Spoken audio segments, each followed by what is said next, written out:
From the European Crafts Alliance, this is Craft Matters, the podcast that explores craft, the artistry, the industry, and the soul of making. And now, here's your host, Adriana. Learning a craft is often imagined as something beautiful and intuitive, but in reality, it is usually slow, demanding, and full of challenges. And today, the path to learning is changing. Some people still learn through long apprenticeships, others through schools, short courses, or even online platforms. Most are trying to find their way somewhere in between. So, what does it take to master a craft today? How is knowledge passed on? And who will make the future? In this episode of Craft Matters, we bring together 3 different voices from across the craft world. Peter Johnsson joins us as the master artisan. He is a Swedish swordsmith and one of the world's leading experts on the history and making of swords. For decades, he has studied ancient weapons in museums across Europe and the United States, and today his work connects historical research, technical mastery, and craftsmanship at the highest level. Then, Sébastien Mainil joins us as the educator. He's a Belgian engineer-architect specialized in heritage preservation and traditional building skills.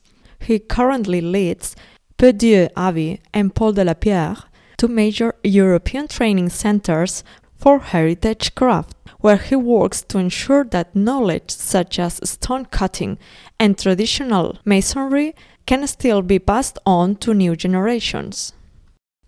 And finally, Siyu Liu joins us as the young talent.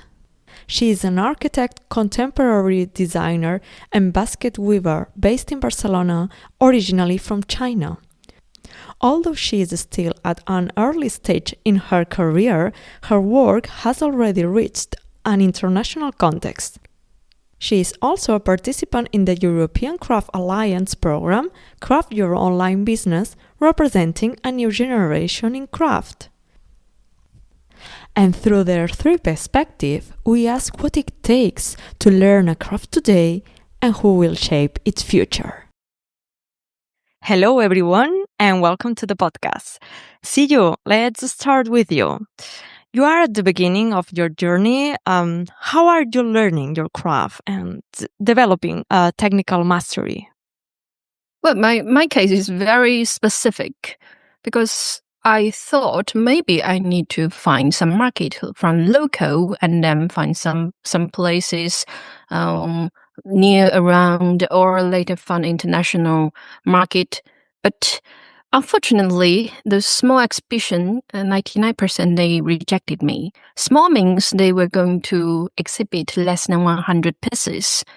So my first exhibition after I graduated, it's international exhibition, one from Korea and one from Milan. And later, so the next year I feel maybe I need to still find some local exhibition, otherwise it's too competitive. And still, I could only find international opportunities. They give me opportunity like 50%. It's very risky, but step by step, in the 3rd year, I'm selected by the Vision of Catalonia. So I'm going to represent Catalonia to international craft exhibitions since this year. Well done, Siyu, and thank you for sharing your journey. I think it's really interesting. I think many stories like yours started during COVID. So, Peter, when you listen to Siyu speaking about learning her craft, when you look back, what was the hardest part of learning your craft? Was it, for example, the number of hours or finding your own style, or it was something else? You have to develop a tenacity to keep pushing, despite the mismatch between the vision of your work and the actual result you get. And because that mismatch will follow you through your work as an artisan. You will always aspire to something beyond where you are. You will always be disappointed. You will always let yourself down. The work you have in your hand will never truly match the thing that is in your mind. And you have to be sort of comfortable and familiar with that kind of mismatch. So, and I think that is a crucial aspect. You need to try to be faithful to your imagination while at the same time accepting reality. And there is a sort of one foot in both kind of realities. It's a kind of a magical way to relate to things. You also have to make a habit of explaining your own work to yourself, as if you were a potential buyer needing an introduction and some convincing. Keep in mind that sales are often depending on the story you tell about your work, and that the work you do must meet the expectations set by that story, and hopefully exceeding them. But you, as an artisan, craftsman, designer, you are as much a storyteller as anything else. So that's another skill that you need to hone. Explore your work as someone standing from the outside. Sit on your own shoulder as you work and have a conversation with that person. As you make a habit of that, you will develop another kind of understanding for your work. And I think that is helping both in learning, but also continuing as a kind of a master, if you aspire to that. Learning, in part, is a very personal journey. Everyone will face their own shadow in the work they create. And this shadow is the only place where you can explore and eventually find your own voice and identity as a maker. Those places where it's impossible to rely on traditions and already invented solutions, where you find yourself at road's end. That's when work really starts and creativity really is put to the test. And when you find those places, when you're sort of you hit your foot against that stone on the road, that's when you have to start to be really inventive. And when you do that, you will start to realize who you are as a maker. This struggle is on some level essentially the same for all artisans in all ages. It doesn't depend on the education system or anything like that. It is up to you eventually to find your way around in this kind of labyrinth. Yeah, absolutely. Well, it really shows that you are a master artisan, and I'm sure these reflections will be very useful for many young makers listening. So let's talk with Sébastien. From the perspective of education, do you see the same difficulties in what Siyu and Peter have shared? Because nowadays it can seem that you can learn a craft from home simply with internet access. But in your view, what's the one thing that simply cannot be learned from YouTube video or a book? Indeed, many online trainings exist, such as tutorials, webinars. What you can't really learn on YouTube is immediate feedback on the gesture. Someone, a craftsman, a craftwoman, who correct you at the right moment, showing the exact pressure, rhythm of the tools, and saving you from repeating the same mistake for weeks. That's very important. And the other things to transmit remotely, for example, with YouTube videos, is reading the materials, feeling the resistance of a stone, of metal, of wood, hearing the right sound of a tool, knowing when it's working as it should be. It's also important is that you can miss the environment of a workshop, the safety rules, the culture of the trade, the correct vocabulary of each gesture, each tool, the culture of the trade, and also learning alongside others. It gives a structure to the learning process. And what is also important is the knowledge, the know-how, but also the soft skills. And in all training centers, the trainers learn as much as the trainees from the trainees themselves. Absolutely. The physical understanding is very hard to transmit through a screen, and of course, that's where the role of the teacher becomes essential. Peter, talking about that, when you hear how young talent is learning today, does that sound completely different from your experience, or do you recognize the struggle? Well, I certainly recognize it.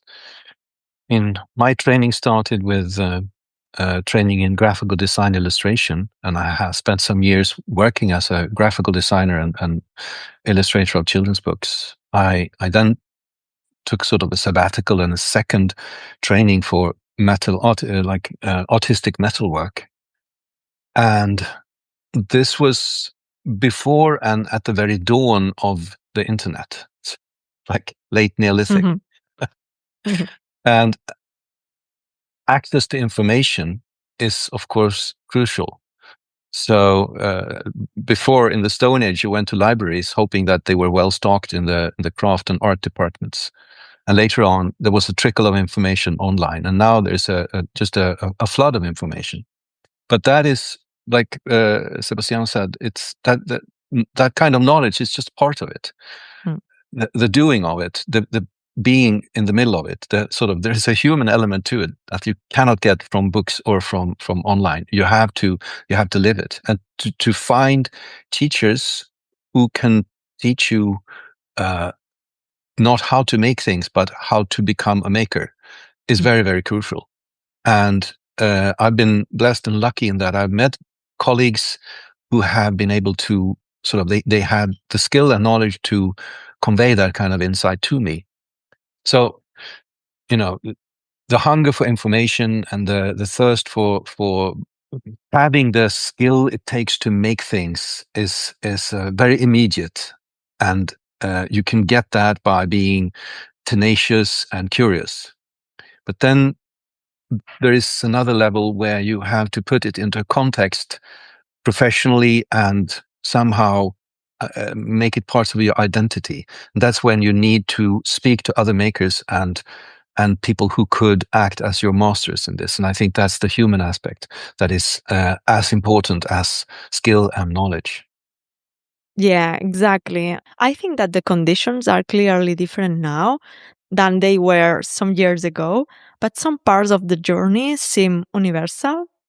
You mentioned that you studied graphic design, and now I understand where your amazing designs come from.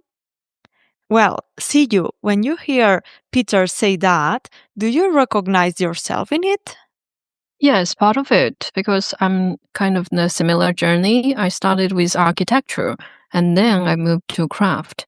But I truly believe and agree that the making decision part by a master is really necessary, because even though I learn a craft, after I get the capacity of making decision, somehow both of them are very important.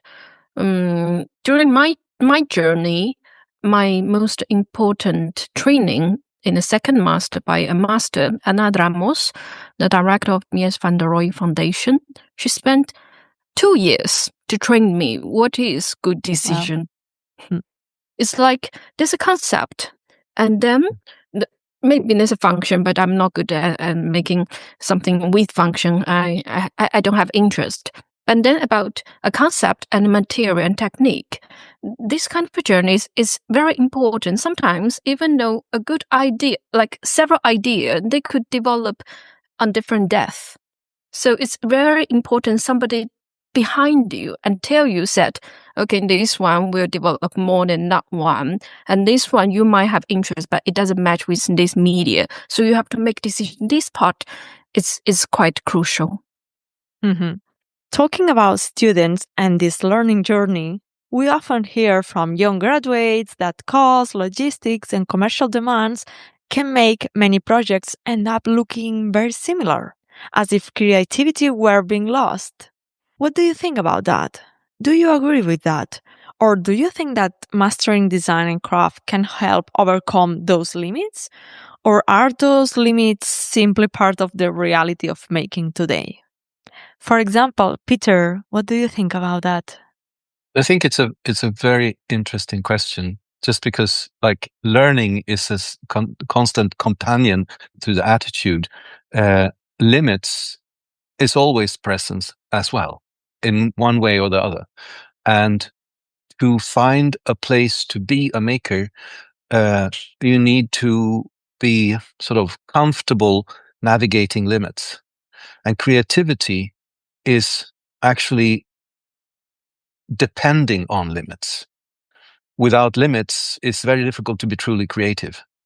It's more a haphazard game of hazard if you don't have any limits. So for a building project, if for a craft project, there are limits in budget, there's limits in time, there's limits in material, limits in your skills. There are limits everywhere. And to spark truly creative spirit and an idea, it's helpful to be very clear about where the limits are. And that will put you in a mindset where you will have to think, okay, this is what I'm supposed to do, but how about the other way around? If the pillar in the building has to fulfill certain criteria for load bearing and material used, and so it seems like there's nothing left for me to do as a creative designer, well, then you have to approach it as part of something else. It's not the pillar you're designing. You are looking at the whole building. And maybe there are elements in shape, in the use of materials or surface decoration that can be mirrored or contrasted in the way you shape the pillar, so that by itself, it may not be a tremendous piece of art, but together in the wholeness of things, it will speak to everything else and create a special room, a special sort of a universe of its own. So it's really, creativity is used very often just finding a new perspective that allows you a room of freedom within all the limits. And that's a very, very important part of being a craftsman, artisan, designer. It is navigating the limits as not a hindrance, but as a partner in conversation, more like. Mm-hmm. Siyu, how do you see that from your side? Perhaps you have heard that quite often yourself. Yes, quite often. So tell us. Well, I feel like the design training treat function as priority already reached the limits. Because actually, from my perspective, I don't need so much functional stuff. I could not project myself on these objects. I need something with intimacy. Because now, from my perspective and my experiments, my clients, they are seeking something beyond the function. They want something reflects themselves, who they are, what kind of a character, and what do they interest, what do they love, they want not.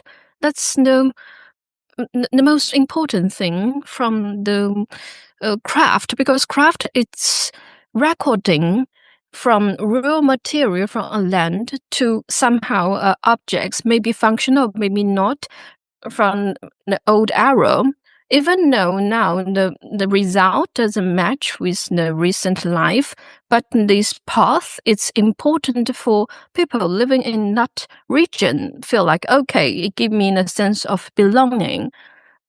Every time I tell this young generation, if we met in exhibition, I say, okay, you'd better to dig deeper in your identity and feel like something touched.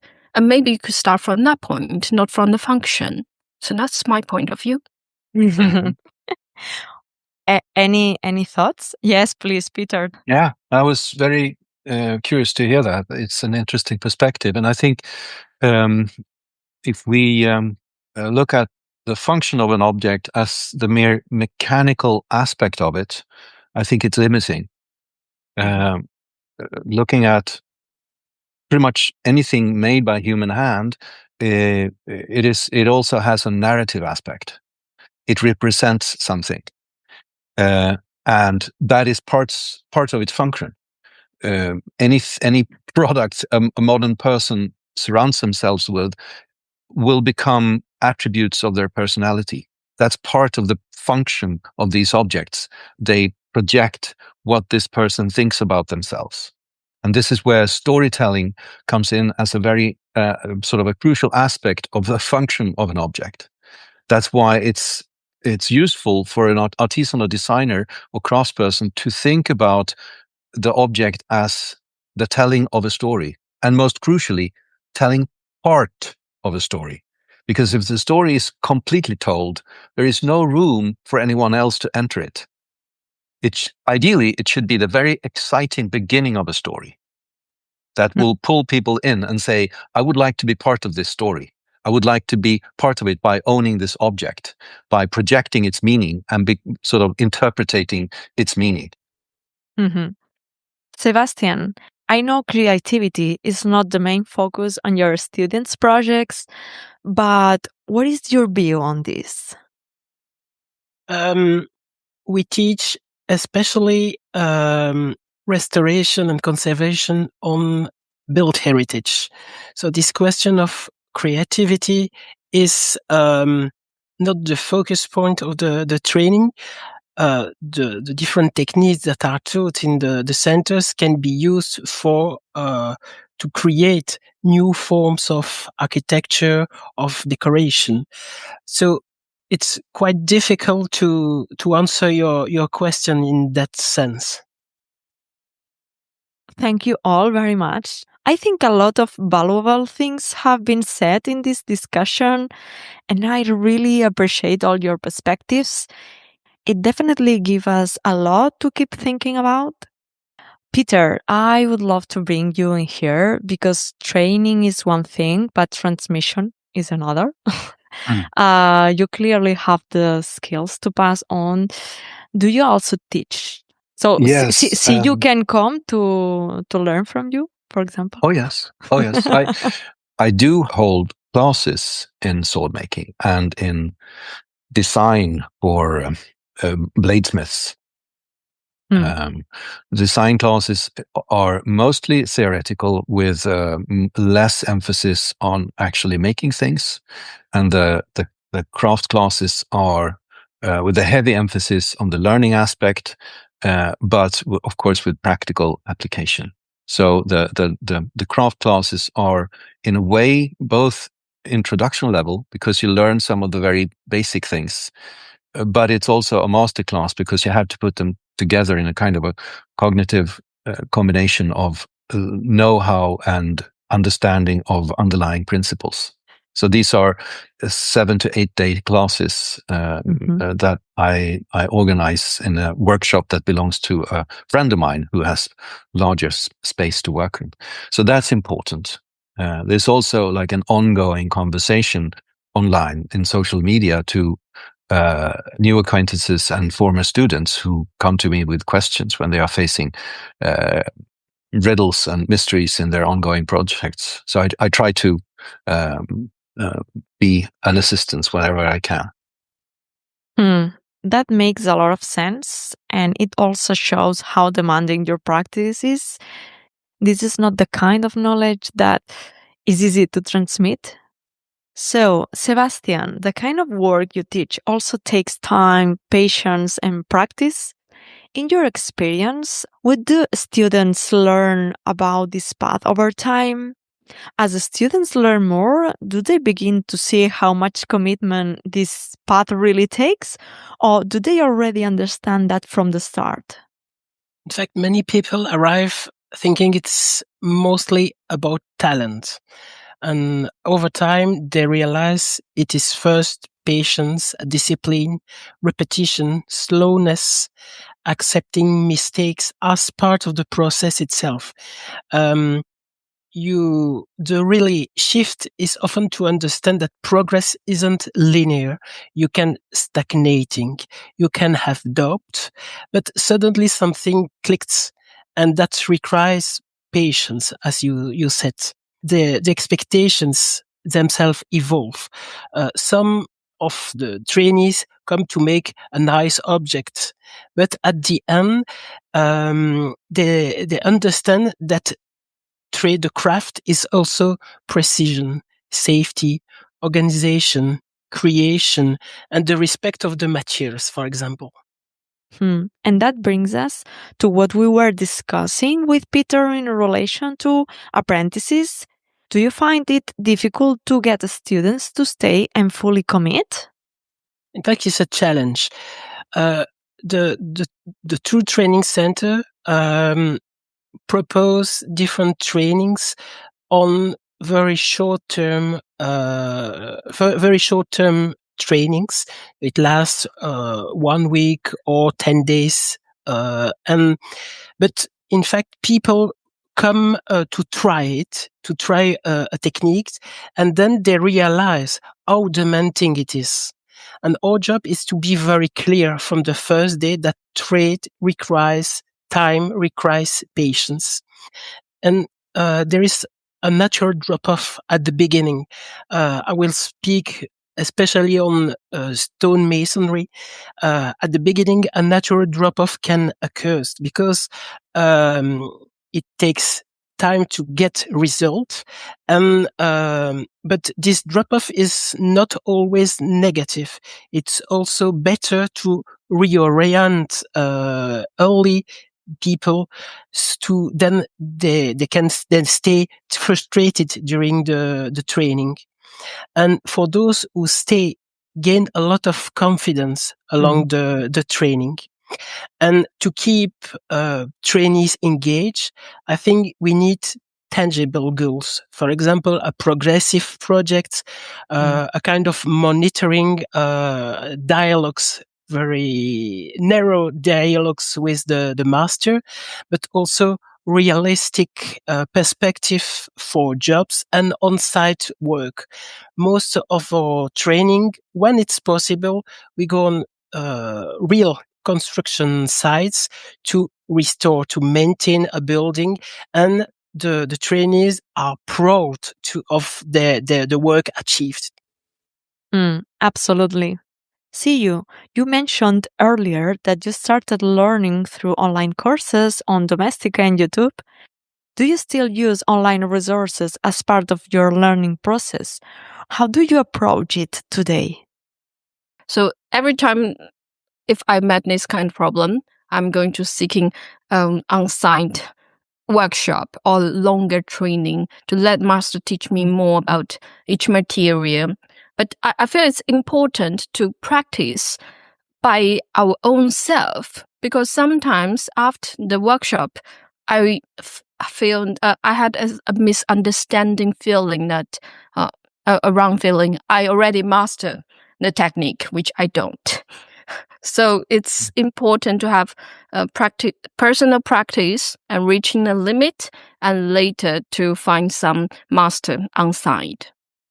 Exactly. That feels like a very realistic journey to master your craft. Sébastien, what kind of training or experience does someone need today to become a craft person? Do you think that it's a formal education essential, or it can also come through multiple courses or apprenticeship, long hours of independent practice at home, online learning, everything at once? What do you think? I think there is not just one type of journey. The foundation can be we have different way to learn a trade. Workshop time, on-site work, as I said before, apprenticeship, and online courses can also help. But I think it's mostly as complement of the basic training. The formal education, I don't think it's mandatory everywhere, but it can speed things. You can learn the right gestures. You can gain a real network from the master, from other trainees. And after that, as we all said before, experience does the rest. Ideally, I think it's a hybrid pathway. So solid theory, basics, a lot of practice, short specialized modules, and trainings on and experience on creating objects, on repeating different gesture, and the trade, the craft is built step by step. Absolutely. The transmission of knowledge has its own complexity. Siyu, you know many young people. What do they think about crafts? Do they see it as a career? Or do we need to change something to make craft more appealing to young people? I feel like people still have interest about craft, but they doubt about the future. For example, when I showed my pieces in Milan, I learned in Mediterranean, in Tarragona, but a girl from Egypt said, "Oh, that's the technique my grandma used it for living." And later a Spanish boy or Saudi people said they also have not one. So a lot of people have some connection with it, but none of them continue with this craft. So I feel like actually they are proud of it. That's why they want to talk with me and talk about them family story. But meanwhile, they don't know it could reach another objects or another kind of result and co-living with our life right now. So that's one of my wish of my career. I want to build something new, but still it could match with the needs right now. I want the craft company people's life in a different way. But also they really doubt the career because they don't see a beautiful future from it, or because of not, people don't realize they could learn craft. For example, I have very limited teaching experiments. I found people have specific background, they do better than other background. So maybe it could relieve them stress, and maybe they could develop something better than me. But unfortunately, they never think craft could be one solution, or there are a lot of many different techniques. From me, I've learned a lot of basket weaving until I met this technique. So it takes time of a journey to young people to realize actually they could do it. Yeah, that feels very true today. Peter, when you hear this, what worries you most when you think about the future of your craft? What I see as a danger is that artisanship and craft may become a luxury that only the most wealthy can afford. Arts and crafts are already at best exclusive and at worst an exceedingly expensive and unnecessary option for people who discard it. And I think perhaps this is because some of the great benefits arts and crafts can bring are difficult to put in a spreadsheet of costs and benefits. I think a real benefit with working with art and craft and design is that we train our souls doing it, and it's a workout. And just like anything you work with can become more calibrated and more efficient and more awake. I think it's very good for us to nurture our creative side, and this is something I think would benefit all of us if more people would get it in basic school. It used to be craft shop lesson and art lessons used to be taking a more greater part of school curriculum for everyday school kids, and it's being reduced to benefit the sort of the hard sciences, which are absolutely necessary.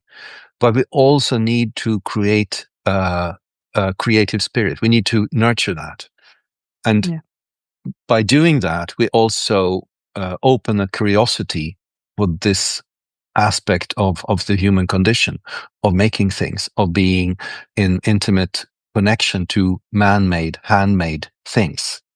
And especially in a time when we have not just artificial intelligence, we also have artificial creation. Handmade used to be like a seal of quality. Eventually, perhaps in a sort of close future, mind-made might be one of these strange things, that it's made by human mind and made by human hand. And this could have a future that is both very promising because it sort of lifts our shared human quality. But it could also be very, very limiting and being sort of exclusive, except for those who have the most sort of wealth to spare.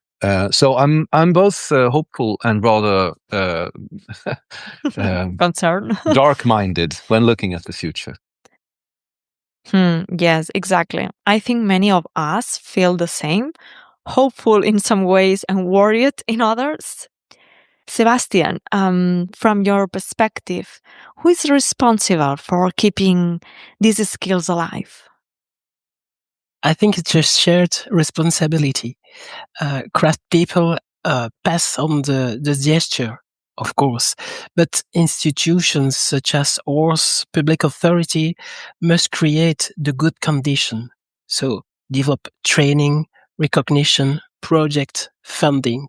For example, in the training center, we have every week one or two class that come to take part in awareness raising activities. So pupils, young people come for 1 week and they learn to work different materials, they learn techniques with the craftsmen and women, and they also understand the value of heritage and the value of skills transmissions. In that way, everyone has a role. Schools need to provide structures. Clients and commissioners demand quality. The society has to value the traits. And at the end, the responsibility is, let's say, collective. It has to be organized, training, employment, and heritage stakeholders. If they don't work together, these skills could disappear. Yeah, I totally agree. It shows that keeping craft alive is also an economic, cultural, and very personal question. To finish, Siyu, let's end with you because you are part of the future of this sector. If you could leave one message to the next generation of makers, what would it be?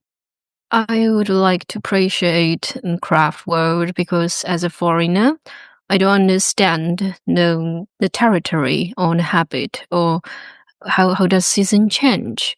But with crafts and with basket weaving, I understand how does season change and which plant live around in Catalonia and bring me to the life behind the capitalism world, because everything should be function and should be charged by money, but those knowledge frozen in craft still it's a shadow of identity. It always been there and always showed these separate similarity and differences from each other. So I would encourage young generation to join the craft world. Thank you so much. Peter, Sébastien, Siyu, thank you for such an honest conversation. If craft has a future, it will depend not only on those who make, but also on those who teach, support, and value this knowledge. If you would like to know more about our guests and their work, we have put links in the episode's notes. You've been listening to Craft Matters, brought to you by the European Crafts Alliance. This podcast is part of the CraftsNet project, co-funded by the European Union. New episodes drop on the last Wednesday of every month. You can listen on Spotify, Apple Podcasts, or your favorite platform. Follow us on social media or subscribe to our newsletter at europeancraftsalliance.org. Thank you for tuning in. We'll see you next time.